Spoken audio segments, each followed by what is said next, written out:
Hi friends, ఎలా ఉన్నారు? ఈరోజు మనం థియేటర్లో రిలీజ్ అయ్యి ఇప్పుడు ప్రైమ్ వీడియోలో స్ట్రీమ్ అవుతున్న బకాసుర రెస్టారెంట్ మూవీ రివ్యూ గురించి మాట్లాడుకుందాం ఫ్రెండ్స్. హర్రర్ కామెడీ జానర్లో తీశారు. హర్రర్ పెద్దగా లేదు కానీ కామెడీ అయితే పర్లేదు అనిపించింది. పార్ట్లుగా చూసినప్పుడు కామెడీ వర్కౌట్ అవడం వల్ల పర్లేదు, ఒకసారి ఓటీటీలో కాబట్టి ట్రై చేయొచ్చు అని అనిపించింది. ఫ్రెండ్స్, మీరు కనుక ఇప్పటివరకు ఈ ఛానల్ని సబ్స్క్రైబ్ చేసుకోకపోతే సబ్స్క్రైబ్ చేసుకోవడం మాత్రం మర్చిపోకండి ప్లీజ్.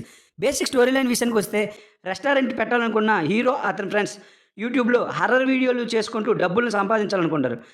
ఆ ప్రయత్నంలో వాళ్ళు ఒక పాడుబడ్డ బంగ్లాలోకి వెళ్తారు. అనుకోని కొన్ని ప్రయత్నాలతో వారితో పాటు ఒక దెయ్యాన్ని తమతో పాటు తీసుకొస్తారు. అసలు ఆ దెయ్యం ఎవరు, ఎలా వచ్చింది, వీరు ఏం చేశారు, చివరికి ఏం జరిగింది అన్నదే basic story line friends. Positive సిస్టమ్కి వస్తే వైవా హర్ష కృష్ణ భగవాన్ గారి కామెడీ బాగుంది. తిండిపోతు దెయ్యం అనే కాన్సెప్ట్ కొంచెం కొత్తగా అనిపించింది. ప్రొడక్షన్ వాల్యూస్ బాగున్నాయి. హీరో ప్రవీణ్ గారు మరియు అతని ఫ్రెండ్స్ బాగానే యాక్ట్ చేశారు అని చెప్పుకోవచ్చు. నెగిటివ్స్ విషయానికి వస్తే, హీరో రూమ్లో జరిగే కొన్ని కామెడీ సీన్స్ రిపీటెడ్గా అవడం వల్ల కొంచెం ఫోర్స్డ్ కామెడీ అనిపించింది. హీరోయిన్స్కి సరైన రోల్స్ లేవు, ఏదో ఉన్నారు అనిపించింది. స్క్రీన్ ప్లే మీద కొంచెం శ్రద్ధ పెట్టుంటే బాగును. ఫైనల్గా బకాసుర రెస్టారెంట్ ఒక లైట్ వెయిట్ హర్రర్ కామెడీ. కొత్త ఐడియాని ఎగ్జిక్యూట్ చేయడంలో కొన్ని తప్పులు జరిగాయి, కొంచెం కేర్ తీసుకోవాల్సింది అనిపించింది.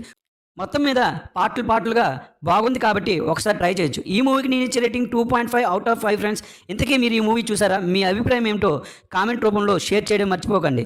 ఇలాంటి మరిన్ని రివ్యూస్ కోసం ఈ ఛానల్ని సబ్స్క్రైబ్ చేయడం మాత్రం మర్చిపోద్ది ఫ్రెండ్స్. Thank you. జై హింద్.